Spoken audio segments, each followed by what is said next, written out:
안녕하세요, 구독자 여러분. 사연에 빠지다의 DJ 민영입니다. 여러분, 권선징악이라는 말 아시죠? 오늘 사연은요, 이 권선징악을 제대로 보여주는 이야기입니다. 어떤 사연인지 지금 바로 만나볼까요?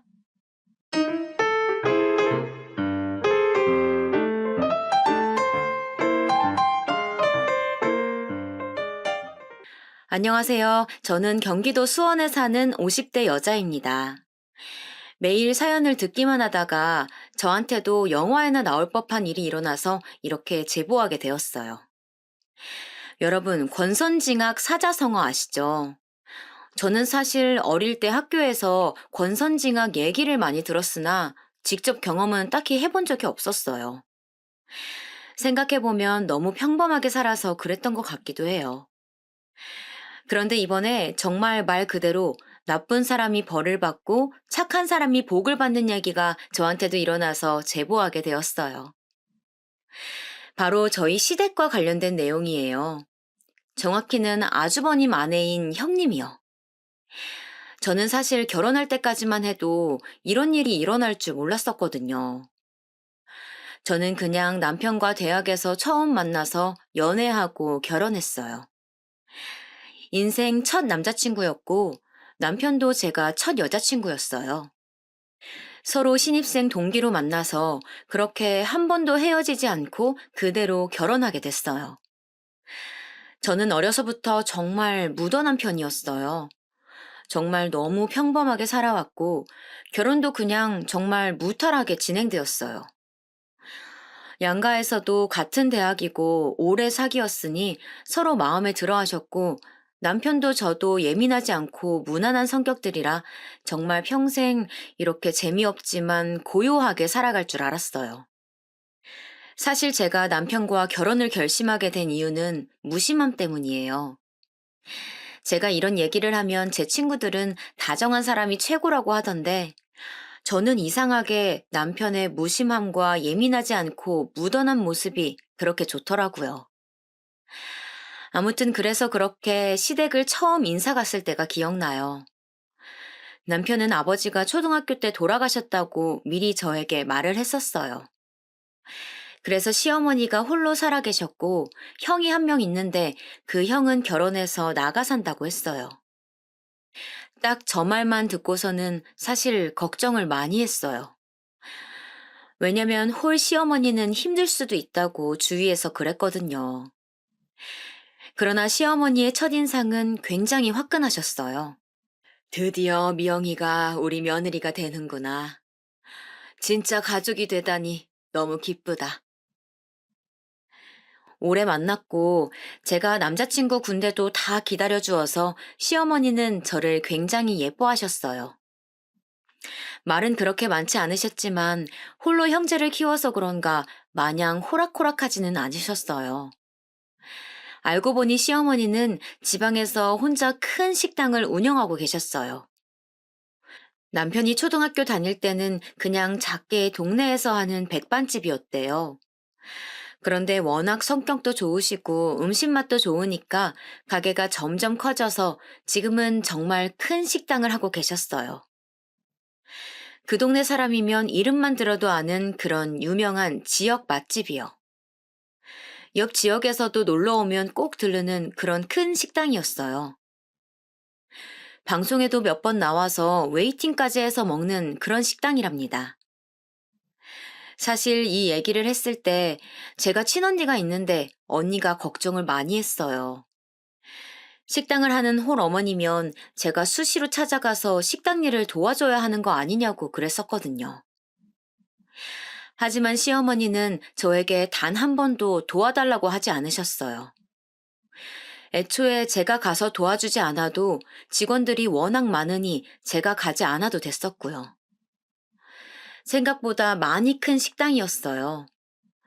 저는 오히려 어머님 식당이 너무 커서 놀랐던 기억도 나요. 남자친구가 전혀 티를 내지 않아서 몰랐었어요. 남편의 형은 성격이 남편과 비슷했어요. 무난했다는 말이에요. 형제가 둘 다 예민하지 않고 말도 많지 않았어요. 그리고 아주버님은 매우 바쁘셨죠. 그래서 잘 볼 수가 없었어요. 이렇게 무난한 성격들 덕분에 시어머니는 홀로 형제를 키우면서 엄청나게 힘든 일은 없었다고 하더라고요. 그리고 뒤에서도 말하겠지만 사실 시어머니는 정말 최고랍니다. 제가 다른 복은 없어도 시어머니 복은 정말 많아요. 단순히 재력만 좋으셨던 게 아니고 성격도 정말 좋으셨어요. 이건 뒤에 가서 더 자세히 말씀드릴게요. 그런데 제가 시댁에 가서 제일 놀랐던 게 뭔지 아세요? 시어머니도 형도 남편도 평범했는데 형님, 그러니까 남편 형의 아내가 정말 놀라웠어요. 왜냐면 정말 제가 이제까지 봤던 사람 중에 제일 밝았어요. 저를 보자마자 어머, 동서될 분이세요? 정말 반가워요. 얼마나 제가 기다렸는지 몰라요. 하시면서 반겨주셨어요. 사실 이미 결혼한 친구들이 저한테 고부 관계보다 더 스트레스 받는 게 같은 며느리 관계라고 했었거든요. 그리고 언니도 저한테 형님이 이미 있다고 하니까 걱정했었어요. 제 성격에 당하고 살 수도 있다고 무슨 일 일어나면 자기한테 말하라고 했었죠. 그런데 저를 처음 보자마자 저렇게 반겨주셔서 저는 너무 행복했어요. 친언니한테도 자랑도 할 정도로요. 어머, 동서, 친언니가 있어요? 그럼 더 잘됐다. 언니처럼 편하게 대해줘요. 형님은 정말 텔레비전에 나오는 연예인들보다 성격이 밝더라고요. 저는 낯을 굉장히 많이 가리는 편이라 시댁 가족들에게 어떻게 다가가야 하나 정말 걱정이 많았어요. 하지만 어머니도 저를 따뜻하게 맞이해 주시고 형님도 저를 반겨주시니 결혼 초반에 굉장히 기분이 좋았어요. 남편한테 듣기론 형님은 그 지역 토박이래요. 그래서 남편 어머니의 식당이 커가는 것을 다 직접 보고 자랐다고 하더라고요. 아주버님과도 아주 어렸을 때부터 알던 사이였고요. 그래서 시댁에 갈 때 형님이 있을 때와 없을 때는 확실히 분위기가 달랐어요. 시어머니가 혼자 산다고 제가 말했잖아요. 형님은 혼자 사시는 시어머니에게 정말 거짓말 안 하고 이틀에 한 번씩은 찾아갔대요. 찾아갈 때마다 먹을 것도 사가고 가서 어머님 맛있는 것도 많이 사드리고 그랬다고 하더라고요. 시어머니가 혼자 주택에 사셨었는데 주택 사시는 분들은 아시겠지만 관리를 엄청나게 해줘야 하잖아요. 손이 너무 많이 가서 힘든데 그런 사소하게 챙겨야 하는 것도 형님이 하셨대요. 게다가 여행도 둘이 다녔대요. 제주도 여행을 시어머니와 며느리 둘이 가는 게 가능한 건가요, 여러분? 심지어 그런 제안들은 다 형님 입에서 나왔다고 하더라고요. 그렇게 지극정성으로 챙기니 저는 슬슬 눈치가 보이기 시작했어요.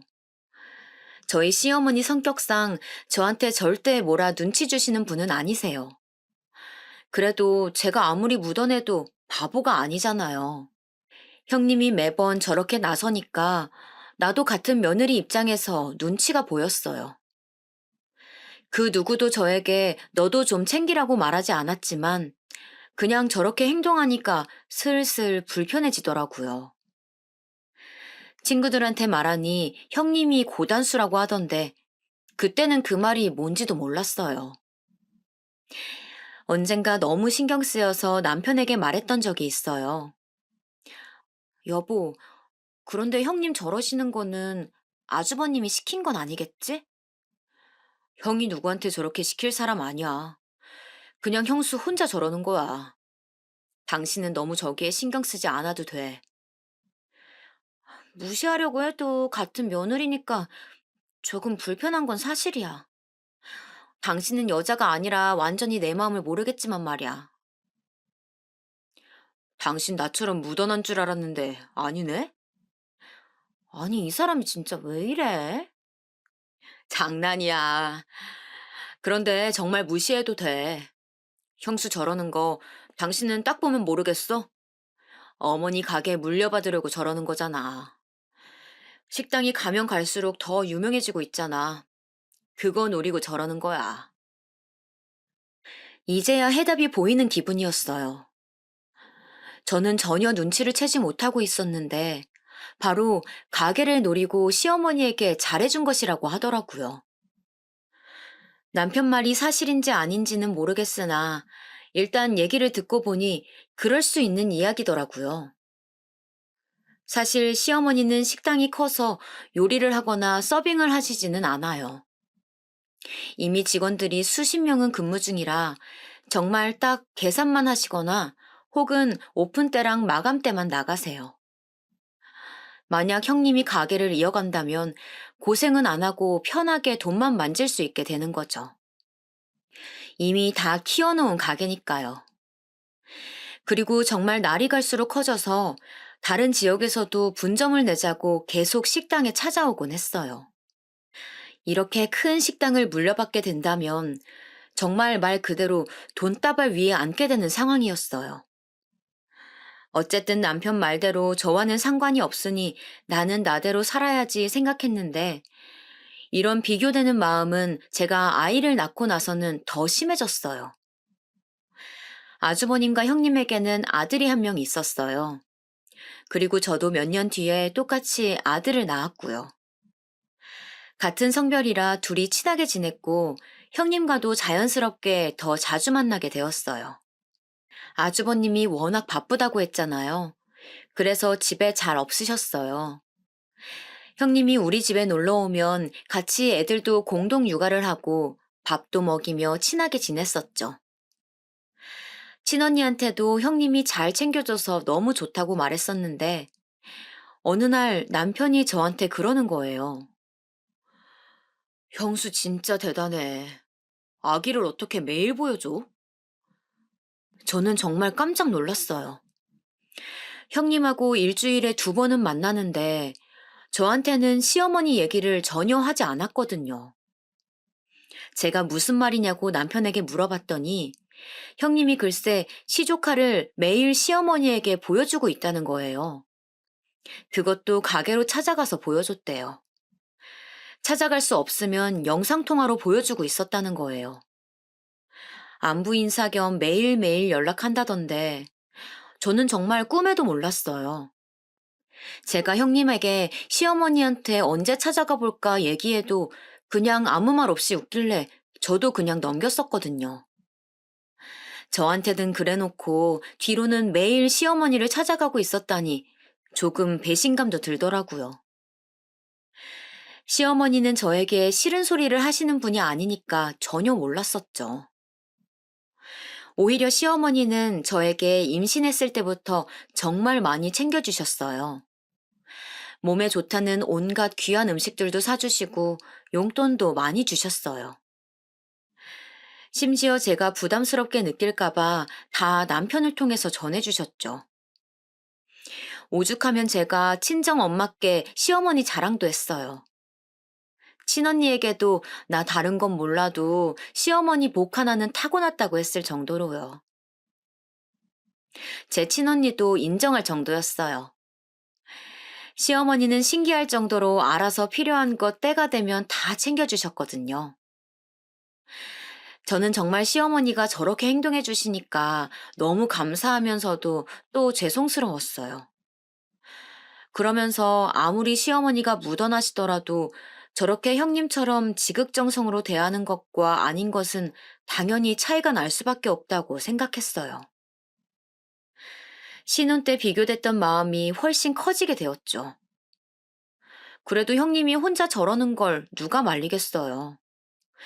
그냥 사람 자체가 챙기는 거 좋아하나 보다 이렇게 생각하며 좋게 생각하려고 노력했죠. 이 뒤로 종종 잊을만 하면 형님은 저랑 비교되는 행동을 했어요. 아무리 제가 좋게 생각해 보려고 노력해봐도 형님이 저렇게 나오시니 자꾸 마음이 속상하더라고요. 자꾸 제가 부족하게끔 보이더라고요. 저도 나름 노력한다고 하는데 형님에 비하면 보잘것 없어서 그게 속상했어요.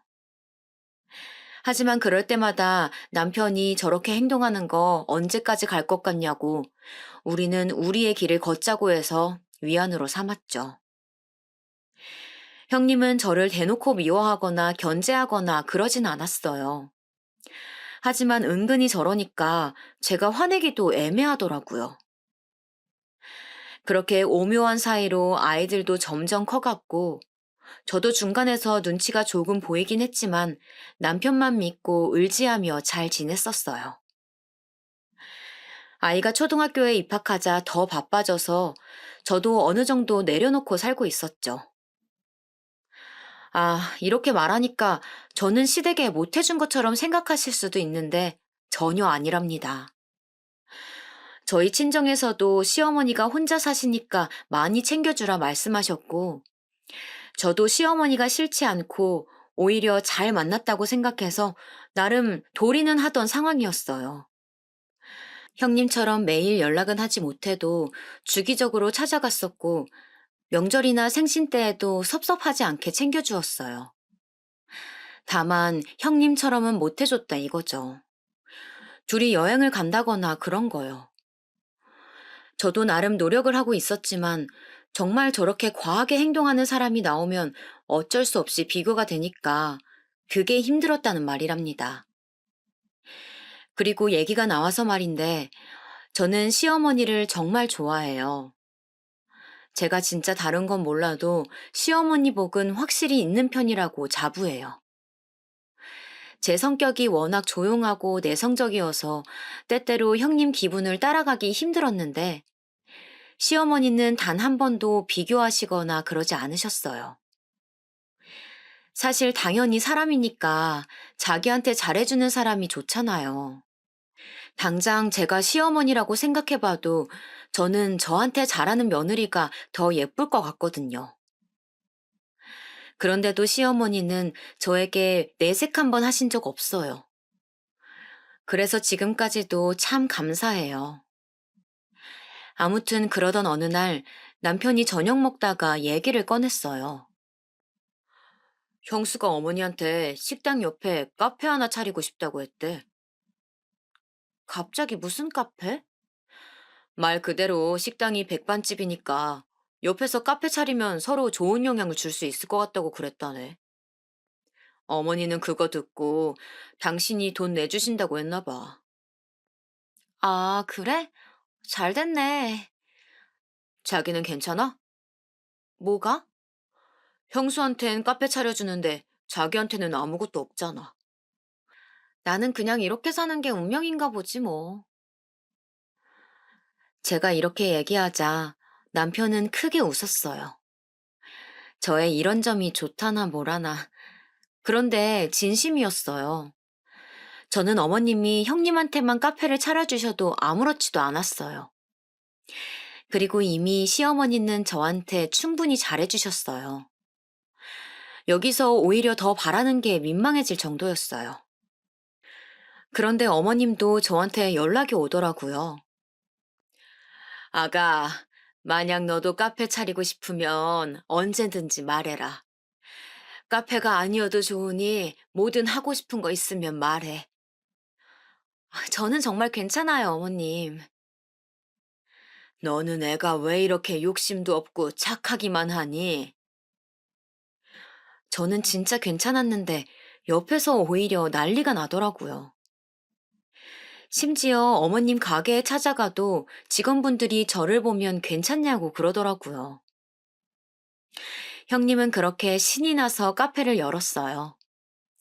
저도 가서 몇 번 도와주었는데 형님이 종종 그러더라고요. 동서도 좀 몇 번 가서 얼굴 비추고 가게 하나 열어달라고 해. 저는 정말 그냥 이대로 평범하게 살고 싶은데 형님은 그게 아니었나 봐요. 심지어 카페를 열고 나서는 더 심해졌어요. 아예 붙어 있겠다. 틈만 나면 식당으로 가서 시어머니한테 갔다고 하더라고요.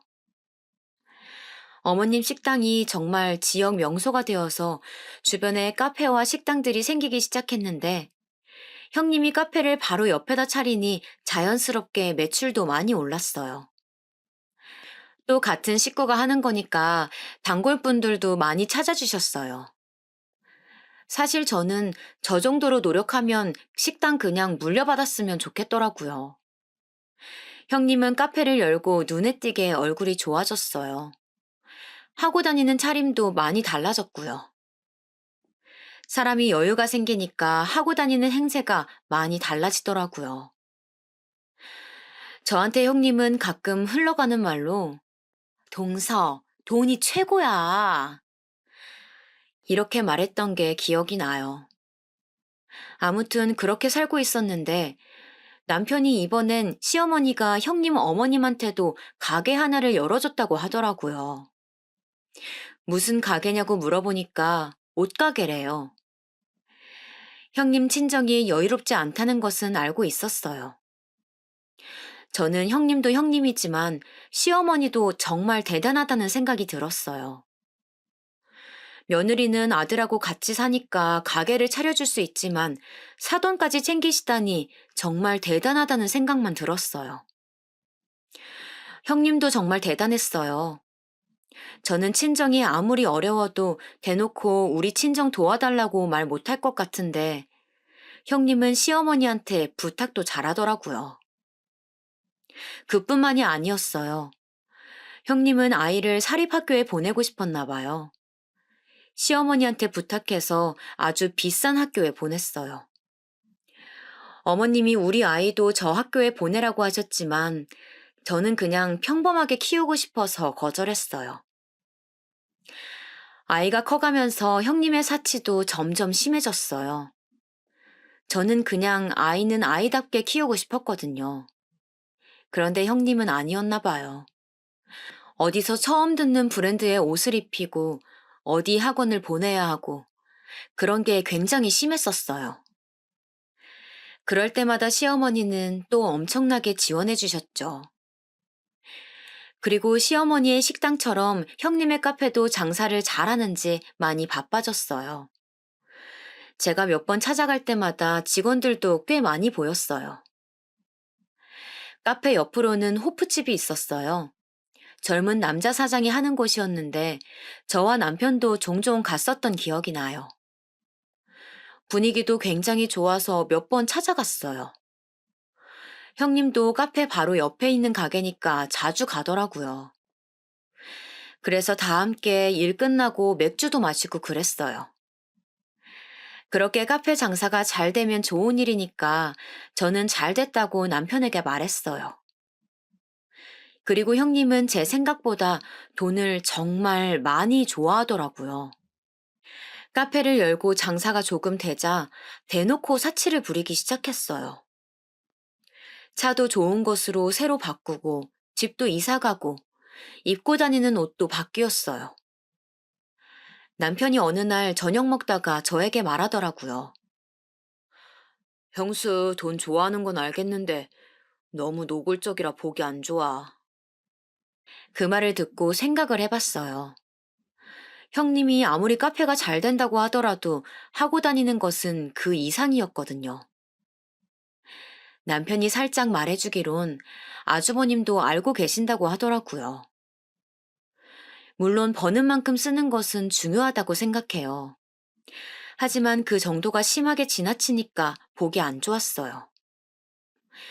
심지어 어머님 식당에 가서도 주인 행세를 하기 시작했다고 해요. 그래도 어머님이 그 지역에서 몇십 년 동안 키워온 식당인데 좀 너무하다고 생각했어요. 어머님이 자기한테 카페도 차려주고 친정에도 옷가게를 차려주니까 완전 자기 세상이 된 거죠.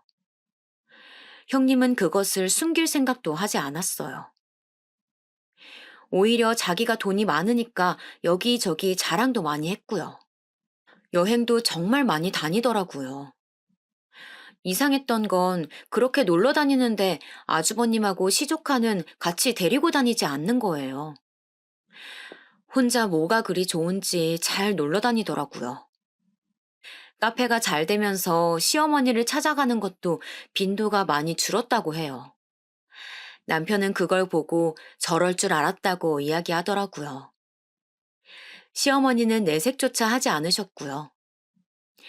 그래서 시조카가 오히려 종종 우리 집에 와서 같이 밥도 먹곤 했어요. 제가 엄마는 어디 가셨냐고 물어봐도 시조카는 그때마다 모른다고 하더라고요. 도대체 뭘 하고 돌아다니길래 애도 방치하고 저러는 건지 의아했어요. 그렇게 노골적으로 잘하더니 이제 받을 만큼 받으니까 저러고 돌아다니는 건가 생각이 들었어요. 우리 가족만 그렇게 생각한 것은 아니더라고요. 제가 식당에 가서 일손을 도우려고 하면 오히려 단골 손님들이 저에게 말씀해 주셨어요. 둘째가 제대로 된 사람이지. 첫째 며느리는 이제 살 판난 게 보여. 그럴 때마다 저는 그냥 웃기만 했어요. 그러면서 한편으로는 시어머니가 상처받지 않으셨으면 좋겠더라고요. 그러던 어느 날 아이가 학교에서 돌아와 간식을 먹이고 학원에 보내자마자 연락이 왔어요. 동서, 지금 어디야? 큰일 났어. 어머니가 갑자기 쓰러지셨어. 빨리 병원으로 와. 주소 문자로 보내줄게. 형님의 전화였어요. 어머니가 쓰러지셨다길래 너무 놀라서 일단 남편에게 전화로 상황 설명을 했고 바로 병원으로 달려갔어요. 도대체 이게 무슨 일인가 너무 놀랐어요. 정말 손이 덜덜 떨려오더라고요. 설마 돌아가시는 건 아니겠지 생각하며 마음 졸였죠. 택시를 타고 불이 나게 달려간 병원에는 형님 혼자 있었어요. 그런데 평소와 달리 형님은 침착하더라고요. 오히려 제가 더 놀라서 당황한 채로 여기저기 이상은 없냐고 간호사들에게 물어보고 있었어요. 1인실로 옮기고 겨우 진정하고 있는데 의사 말을 들어보니 원인은 아직 모르겠으나 일단 깨어날 때까지 기다려달라고 하더라고요. 검사 결과를 보니 막 엄청나게 몸에 이상은 없지만 깨어날 때까지 옆에서 간호는 필수라고 말을 하길래 알겠다고 했어요. 바로 남편에게 전화를 걸어 상황 설명을 하고 병실로 들어왔는데 형님이 저한테 말을 하는 거예요. 형님은 확실히 평소와는 달랐어요. 저는 정말 다른 사람인 줄 알았어요. 동서, 나는 어머님 간호 절대 못해. 정말 죽어도 못해. 동서가 좀 했으면 좋겠어. 내가 500만 원 줄게. 그걸로 간호 부탁해? 내가 그동안 어머니한테 잘했던 거 알지? 이제 동서가 좀 노력해봐. 저는 저 말을 듣자마자 너무 당황스러워서 아무 말도 하지 못하고 형님만 바라보고 있었어요. 내가 그동안 얼마나 고생했는데. 노인네 매일 찾아가고 옆에서 가게 하면서 챙기고 둘이 여행 가느라 얼마나 스트레스 받았었는데. 아휴, 잘 됐다. 설마 동서, 어디서 본 건 있어가지고 유류분 주장할 거 아니지? 사람이 그렇게 살면 안 돼. 어머님 식당이 생각보다 정말 매출이 좋더라. 얼마나 돈이 되겠어. 그동안 고생했던 거 보상받을 생각하니까 너무 좋다, 동서. 도대체 언제 가시나 했더니 이제 가시네. 제가 알던 형님이 맞나 싶어서 정말 아무 말도 하지 못하고 있었어요. 이제까지 그렇게 시어머니를 챙긴 사람이 맞나 싶었어요. 정말 지극정성으로 챙기더니 막상 시어머니가 쓰러지니까 저렇게 나오는 거예요. 제 남편 말대로 정말 재산을 노리고 행동한 게 맞았어요. 동시에 정말 괘씸한 마음이 들었어요. 시어머니가 형님에게 해준 게 얼만데 저러는 건지 정말 너무하다고 생각했어요. 시어머니가 받기만 한 것은 아니잖아요. 형님한테 카페도 차려주고, 아니 심지어 형님 친정 가게까지도 차려줬는데 어떻게 저럴 수가 있죠? 그리고 시어머니는 며느리들에게 정말 잘해주셨어요. 제가 생각할 때는 오히려 아들들보다 며느리들에게 더 잘해주셨던 것 같아요. 단순히 물질적으로만 지원해준 것도 아니고, 저는 살면서 제사나 명절 때문에 스트레스 받았던 적 한 번도 없었어요. 항상 시어머니는 귀찮은 거 절대 시키지 않으셨거든요. 오히려 저희에게 힘든 거 있으면 말하라고 하셨죠. 그리고 시어머니는 저희 친정에도 정말 잘해주셨거든요. 형님 친정에 가게 차려주시면서 저에게도 넌지시 물으셨어요. 물론 저는 괜찮다며 거절했지만 시어머니는 한 달에 한 번은 저희 친정에 선물을 보내셨어요. 이 외에도 제가 현실적인 고민으로 힘들어할 때 정말 많은 도움을 주셨어요. 저는 물론 남편이 좋아서 결혼한 거지만 시어머니와 가족이 되어 즐거웠어요. 정말 저에게 시어머니는 그런 존재였어요. 제 친구들도 저희 시어머니 같은 분 없다고 하셨거든요. 그런데 시어머니한테 그렇게 받을 거 다 받아놓고 저러면 안 되지 않나요? 저는 또 할 말은 제대로 하는 성격이라 바로 형님에게 말했어요. 형님, 그건 아닌 것 같아요. 어머님 간호야 제가 할 수 있지만 그런 식으로 말씀하시면 안 되죠. 뭐야, 이제 와서 착한 척해? 왜 이래? 그동안 나만 가게 열어서 배 아팠구나? 그러니까 이번에 잘하라는 거야. 조언해주는 건데 왜 그래? 진짜 인간이 어떻게 저럴 수 있나요? 아주버님과 남편도 병원에 도착해서 들어왔어요. 무슨 일이냐고 묻길래 의사가 말한 대로 원인은 모르겠으나 눈 뜨실 때까지 일단 기다려야 된다고 말했어요. 다행히 몸에 긴급한 병이 있는 것은 아니니 안심하라고도 말했죠. 저는 형님이 저렇게 말했다는 것을 남편에게 말할지 말지 정말 고민이 많았어요. 하지만 확실했던 것은 저런 소리를 들어버린 이상 시어머니 간호는 제가 해야겠다고 생각했어요. 일단 남자들을 돌려보내고 제가 형님에게 말했어요. 형님, 돈 안 주셔도 돼요. 어머님 간호는 제가 할 테니까 가서 일 보세요. 동서, 이래놓고 나중에 딴소리 하면 안 돼. 알지? 저는 재산 필요 없어요. 식당 물려받을 일도 없고요. 정말 궁금하시면 남편한테 가서 물어보세요. 정말 진심이었어요. 형님도 나가고 시어머니를 보는데 마음이 아팠어요. 남편이 빨리 죽고 혼자 얼마나 힘드셨겠어요. 작은 백반 가게에서 저렇게 지역 맛집이 될 때까지 얼마나 고생하셨을까요? 또 며느리가 저렇게 앞뒤가 다를 줄 누가 알았겠어요? 그것도 모르고 카페까지 차려주고 며느리 친정에까지 가게를 차려주다니 정말 저는 시어머니가 안쓰러웠어요. 지금의 그런 호탕하신 성격도 어쩌면 혼자 힘들게 사셨으니 만들어진 성격이라고 저는 생각해요. 자식들에게 절대 짐이 되는 분도 아니고 오히려 잘해주려고 노력하시는 분이거든요. 며느리들한테는 더욱 잘해주시죠. 형님이 저렇게 뒤통수를 치다니 제가 더 화가 나서 온몸이 부들거리더라고요. 남편에게 말하지는 않았어요. 왜냐면 그냥 저 혼자 알고 싶었어요. 형님이 저렇게 앞뒤 다르다는 것을 남편도 어느 정도 눈치채고 있었으니 굳이 나서지 않았어요.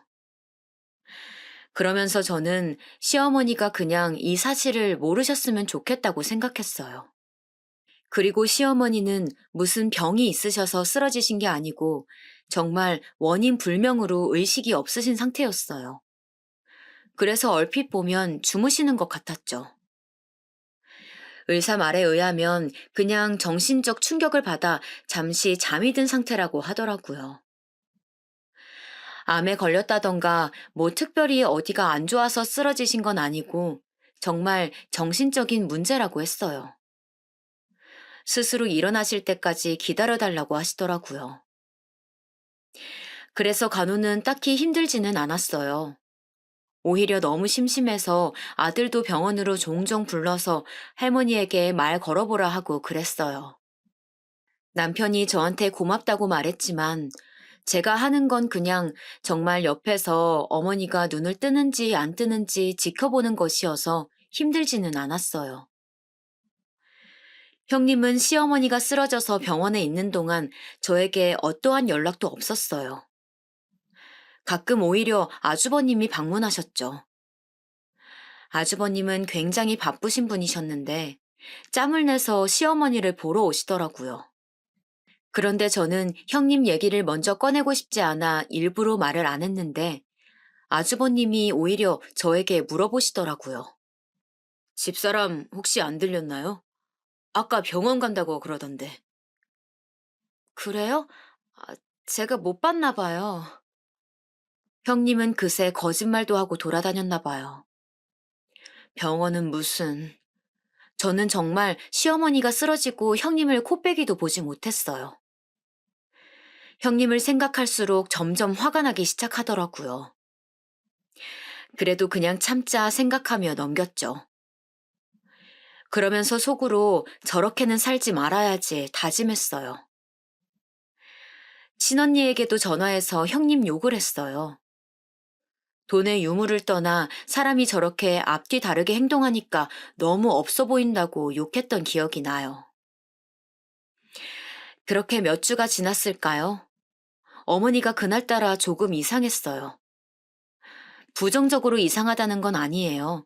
뭔가 평소와는 달랐어요. 손가락이 그날따라 움직이는 기분이 들었어요.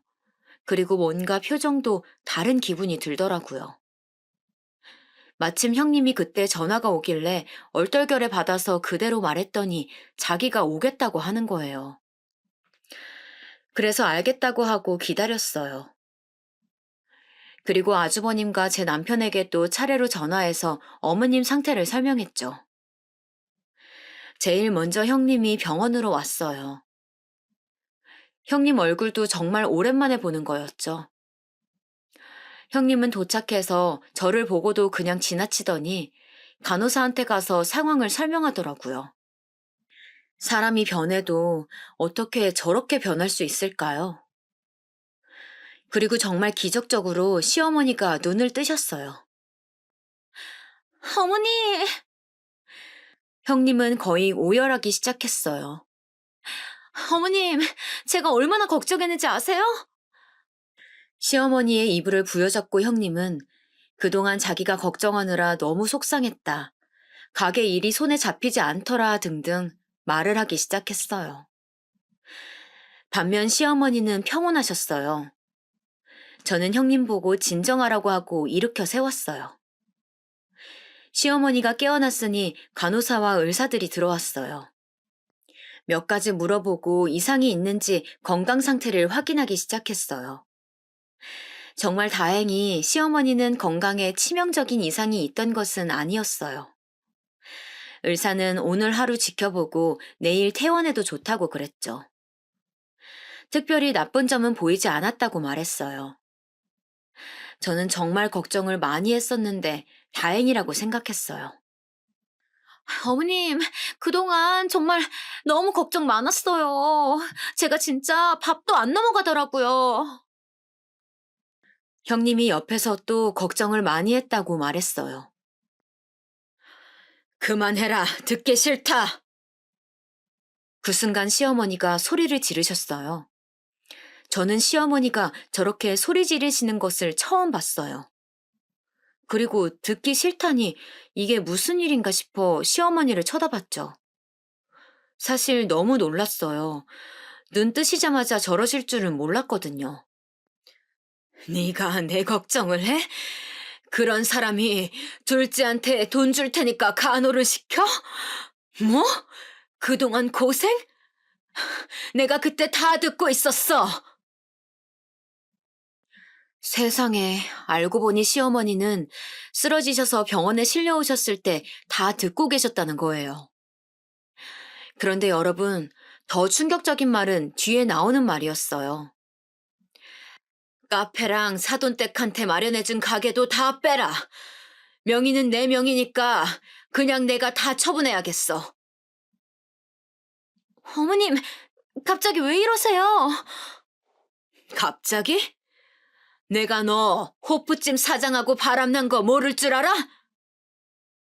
그 소리에 옆에서 듣던 제가 더 놀랐어요. 바람이라니, 그것도 호프집 사장하고? 형님은 망부석처럼 굳어서 아무 말도 하지 않았어요.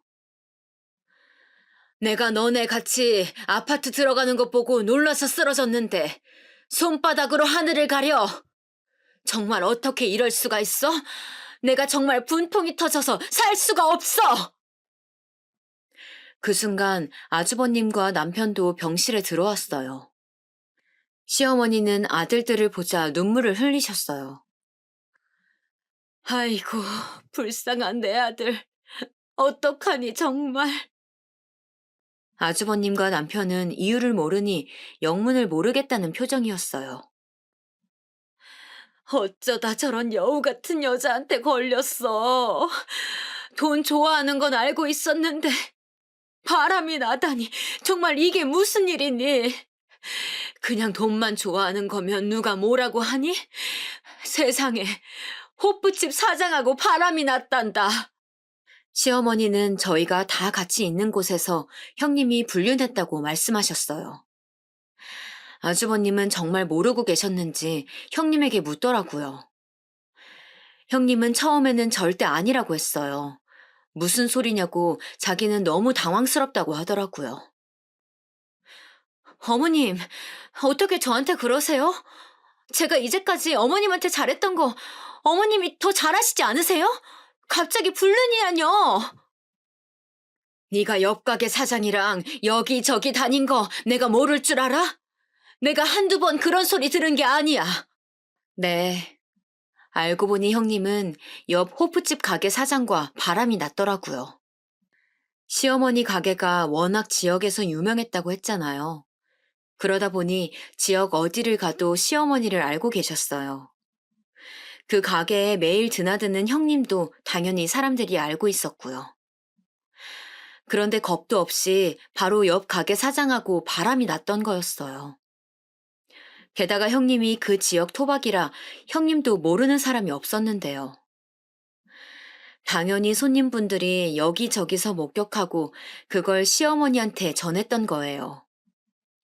형님은 인정하지 않았어요. 오히려 증거 있냐고 막 울면서 소리를 지르기 시작했어요. 그러자 시어머니는 말씀하셨죠. 내가 두 눈으로 똑똑히 봤다니까? 니네 같은 아파트 들어가는 거. 나중에 알고 보니까 지역 주민들이 형님과 옆가게 사장이 둘이 붙어 다니는 것을 보고 사진을 찍어 시어머니에게 보냈더라고요. 식당이 워낙 오래되다 보니 단골 손님도 매우 많았거든요. 형님은 카페로 번 돈으로 두 집 살림을 하고 있었다고 해요. 정말 간도 크게 같은 지역 안에서 아파트를 새로 얻어 살고 있었다고 하네요. 그걸 본 사람이 한둘도 아니고요. 워낙 어머님이 식당도 크게 하셨고 형님은 바로 옆에서 카페를 운영하고 있었으니 당연히 사람들 눈에 띄었던 것 같아요. 게다가 불륜남도 바로 옆 가게에서 호프집을 운영하고 있으니 식당을 몇 번만 왔어도 알아차리고도 남을 사실이었어요. 바람도 정말 통 크게 하고 있더라고요. 알고 보니 형님은 혼자 여행을 다녔던 게 아니었어요. 불륜남과 여행을 다녔더라고요. 어쩐지 이제야 시조카가 왜 혼자 있었는지 알게 되었어요. 다 알고 나니까 모든 퍼즐이 맞춰지기 시작했죠. 이걸 옆에서 사람들이 보다 못해서 작정하고 시어머니에게 알렸다고 하더라고요. 나중에 이렇게 발뺌할까봐 사진도 몇 장이나 찍어놨다고 하더라고요. 아니, 사실 사진까지 갈 필요도 없이 그 아파트에 들어가기만 해도 발각될 사실이었어요. 그 소리를 듣고 시어머니도 긴가민가해서 직접 아파트로 갔고 거기서 형님과 호프집 사장을 보았다고 해요.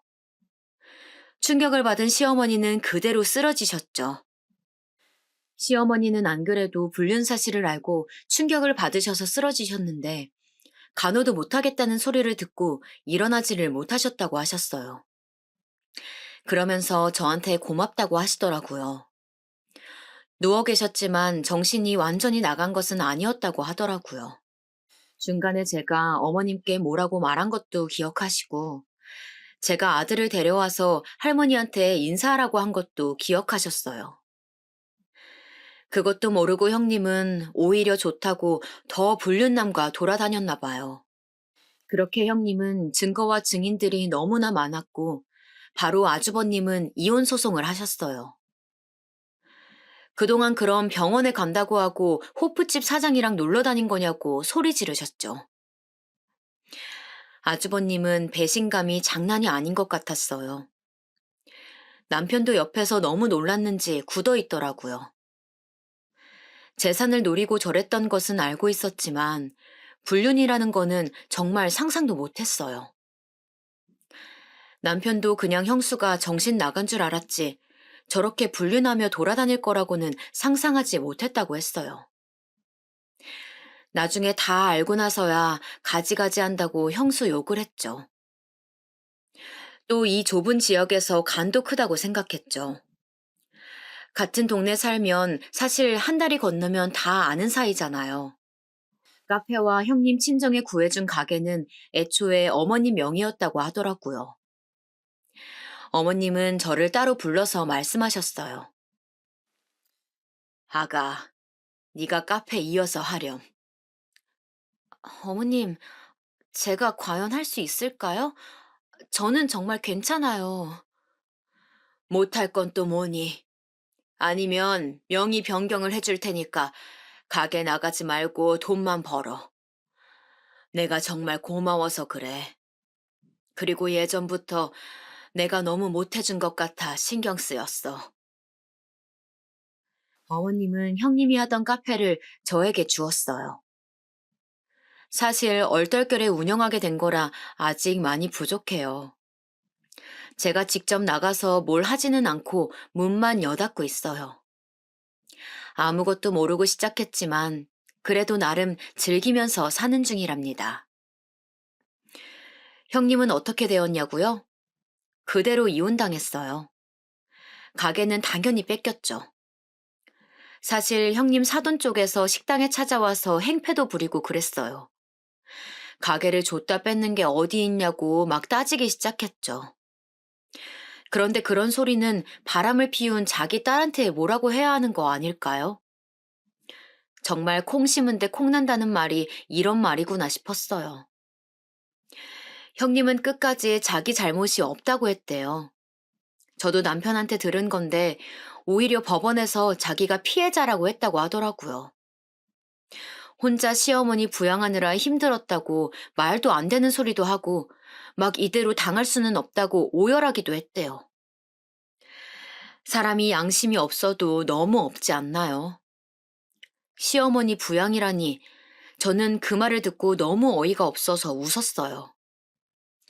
오히려 시어머니가 저희에게 지원을 너무 많이 해주셔서 문제가 되지 않을까 걱정은 했어도 혼자 부양하느라 힘들었다니요. 그런 사람이 카페도 받고 친정 가게도 차려달라고 하나요?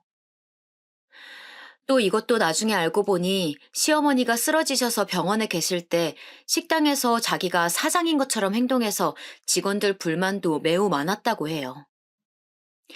시어머니는 직원들에게 절대 막대하지 않았는데 형님은 막 이것저것 시키고 그래서 직원들끼리 만약 형님이 사장이 된다면 그만둘 생각도 있었다고 해요.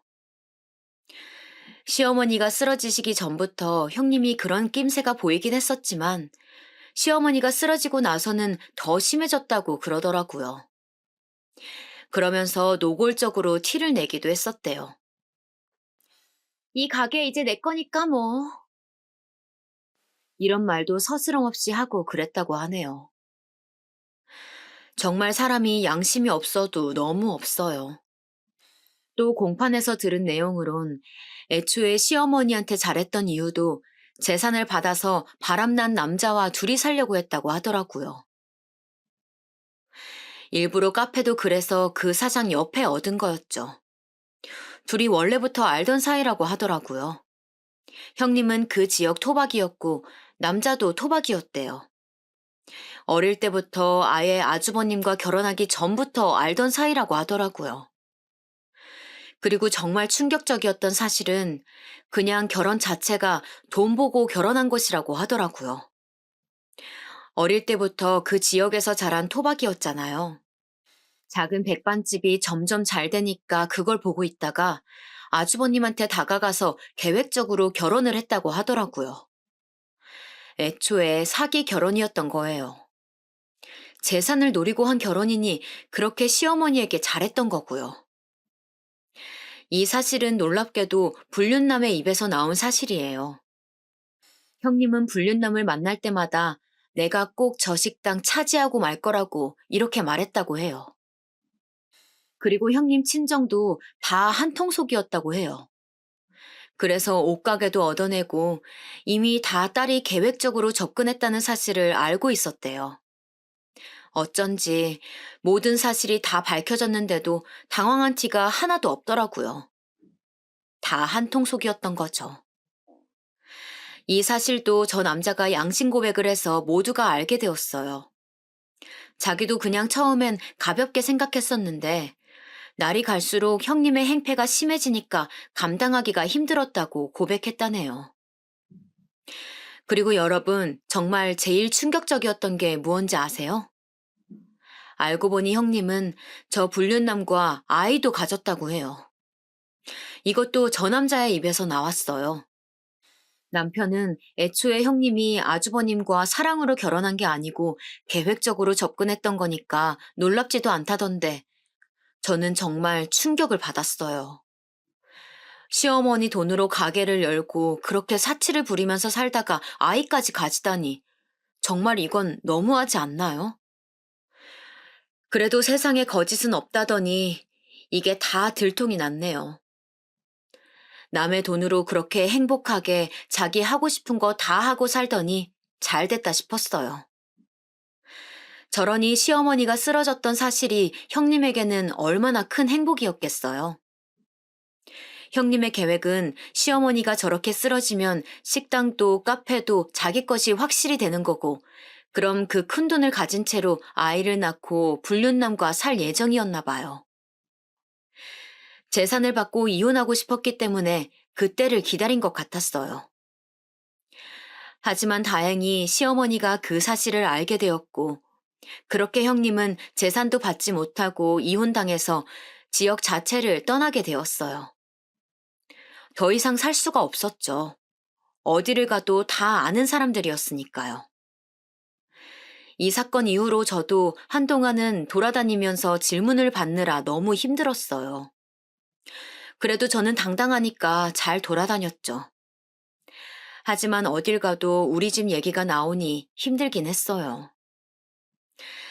제가 힘들어하니까 오히려 시어머니는 저를 위로하셨어요. 아가, 다 무시하렴. 정말 저희 시어머니 대인배 아닌가요? 그리고 형님은 저 불륜남과도 관계가 아예 끝났다고 해요. 그렇게 요란하게 불륜하더니 나중엔 서로를 탓하며 공방에서 싸웠다고 하더라고요. 지금은 형님이 어디서 뭘 하고 사는지 모르겠어요. 애초에 궁금하지도 않지만 정말 흔적도 없이 사라졌어요. 아이를 낳았는지 말았는지도 몰라요. 아주버님도 저희 볼 면목이 없다고 식당은 남편 보고 받으라고 했다고 하더라고요. 사실 아주버님은 충격을 많이 받으셨어요. 결혼 자체가 계획적이었다는 것을 알게 되었으니 당연히 그럴 것 같아요. 아무리 아주버님이 묻어나셔도 사기 결혼은 충격이니까요. 그래서 남편과 아주버님을 일부러 많이 찾아갔어요. 사람을 좀 만나야 나아질 것 같아서요. 아주버님은 초반에는 아주 정신이 아프셨는데 점점 나아지셨어요. 오히려 시어머님보다 아주버님이 충격을 많이 받으셨죠. 하긴 저라도 남편이 저와의 결혼 목적이 돈 때문이라고 하면 정말 충격받을 것 같아요. 물론 제 친정은 부자가 아니지만요. 아, 시조카는 당연히 아주버님이 키우고 있어요. 이것도 나중에 들은 사실인데 형님은 아이에게도 신경을 안 썼다고 하더라고요. 저는 정말 몰랐는데 시조카의 입에서 나온 사실은 정말 충격적이었어요. 알고 보니 형님 정말 나쁜 사람이더라고요. 형님은 시어머니에게 아이를 보여줄 때만 예뻐했대요. 만약 시댁에 가지 않는 날에는 밥도 제대로 차려주지 않았다고 해요. 배고프다고 하면 알아서 먹으라고 했대요. 학교도 그 좋은 고급 사립학교에 가고 싶지 않았는데 안 가겠다고 하면 소리를 지르고 나가라고 하니 어쩔 수 없이 갔다고 그러더라고요. 그리고 시어머니가 쓰러져서 병원에 계실 때도 형님은 살판나서 불륜남과 노느라 아이는 챙기지 않았다고 하네요. 아주버님이 매우 바빠서 집에 잘 못 들어가셨는데 시조카는 그럴 때마다 혼자 집에 있었다고 해요. 기본적으로 밥도 잘 챙겨주지 않았대요. 이 소리를 듣는데 시조카도 너무 안쓰러웠어요. 시조카는 오히려 엄마가 이제 같이 살지 않고 아빠와 할머니랑 살게 됐다고 듣자 눈에 띌 정도로 좋아했어요. 시어머니는 시조카의 얘기를 듣자마자 바로 당신 집으로 데려가셨죠. 어머님이 손주들에게 정말 잘해주셨거든요. 시조카한테도 잘해주셨지만 저희 아이에게도 최고였어요. 저희 아이도 할머니 보러 가자고 하면 정말 좋아해요. 아주버님도 처음엔 모르셨다가 나중에 시조카의 얘기를 듣고서는 그만 힘들어 하셨어요. 저런 이상한 여자 때문에 힘들어하는 것은 시간 낭비라고 하시더라고요. 이 사건을 겪으면서 저는 정말 그냥 착하게 사는 게 최고라고 느끼게 되었어요. 그리고 거짓말은 결국 들통난다는 사실도 다시 한번 깨닫게 되었고요. 그 뒤로도 시어머니는 저에게 틈만 나면 잘해주려고 노력하셨어요. 제가 친언니가 있다고 했잖아요. 언니와 함께 운영하라고 요즘 유행하는 대형 카페도 따로 차려주셨어요. 그렇게 저는 얼떨결에 카페 2개를 운영하게 되었네요. 제가 분명 자신 없다고 거절했었는데 그냥 뭐 하지 말고 그럼 통장으로 들어오는 돈이나 세라고 그러시더라고요. 친언니가 제가 너무 묻어내서 속 터지는 경우가 많았는데 오히려 살다 보니까 이런 행운도 찾아온다고 정말 신기해했어요. 저는 정말 가만히 있다가 요즘 예상치 못한 돈벌이에 신이 나요. 남편이 나쁘게 살면 다 저렇게 된다고 하는데 그 말이 맞는 것 같아요. 그리고 시어머니의 식당은 저희 부부도 물려받지 않으려고요. 시어머니에게 날 잡고 진지하게 말했어요. 어머님, 작은 백반집부터 시작하셔서 정말 고생 많으셨어요. 오로지 어머님의 손에서 탄생한 가게니까 끝까지 어머님이 책임져 주세요. 나중에 할 만큼 하셨다는 생각이 들면 저희 좋은 추억으로 폐업하기로 해요. 저희가 이렇게 마음을 전하자 시어머니는 우셨어요. 그렇게 강해 보이던 시어머니가 우시니까 저도 눈물이 나오더라고요. 둘이 그래서 부둥켜 안고 울었어요. 그리고 저는 사실 한편으로는 시어머니가 안쓰럽더라고요. 아들들하고 며느리들과 손자들에게 그렇게 잘해주시는 분인데 그걸 나쁜 마음으로 형님이 이용한 거잖아요. 안 그래도 남편을 일찍 여의시고 정말 고생 많으셨을 텐데 말이에요. 작은 식당에서 저렇게 지역 명소가 되기까지 얼마나 마음고생을 하셨을까요? 그래도 힘든 티 절대 안 내시고 저희를 항상 더 챙겨주시려고 노력하셨거든요. 저희 시어머니가 싫은 소리 하는 것을 본 적이 없어요. 오히려 더 해주지 못해서 안달이신 분이세요. 저렇게 좋으신 분인데 정말 너무 마음이 쓰이더라고요. 저도 배신을 당해본 적은 없지만 상상만으로도 가슴이 찢어지더라고요. 그것도 저렇게 노골적으로 티가 나게 잘해주다가 배신을 당한 거니 시어머니 속도 말이 아닐 것 같았어요. 그래서 저도 제가 마음에서 우러나와서 시어머니에게 더 잘하려고 노력하고 있어요. 형님처럼 목적을 가지고 잘하는 게 아니고 정말 우리 시어머니 너무 좋으신 분이니까 제가 하고 싶어서 그러는 거예요. 그리고 워낙 제 성격이 내성적이라 형님처럼은 못해요. 그냥 평소보다 연락 한 번 더 드리고 얼굴 한 번 더 찾아뵙고 그러는 거죠. 남편도 제가 시어머니에게 잘하니까 제 친정에 더 잘하더라고요. 그걸 보면 제가 더 잘하고 그런 선순환이 계속되었어요. 결혼 생활이란 게 서로 이렇게 최선을 다하면 좋은 결과를 가져오는 것 같아요. 그리고 과유불급이라고 하잖아요. 형님도 돈 때문에 그랬던 건데 저는 앞으로도 이렇게 욕심내지 않고 그냥 제 현재에 만족하면서 살아가려고 해요. 남편과 아들과 행복하게 살고 있고 시어머니와도 형님이 없어지니까 더욱 사이가 좋아졌어요. 중간에서 튀는 사람이 없으니 오히려 편해지더라고요. 시어머니도 오히려 형님이 나가니까 편해지셨대요. 제가 조심스럽지만 천천히 다가가는 게 너무 보기 좋다고 어찌나 칭찬하시던지요. 저는 오히려 그렇게 칭찬해 주시니 몸둘 바를 모르겠더라고요.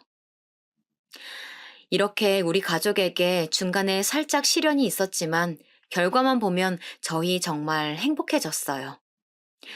서로 진심을 알게 되니까 예전보다 훨씬 분위기도 유연해졌고요.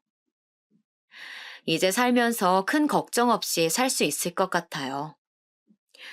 지금까지 제 얘기 들어주셔서 감사합니다. 날씨가 이제 기온도 많이 내려갔어요. 건강관리 유의하시고 행복한 연말 준비하세요. 감사합니다.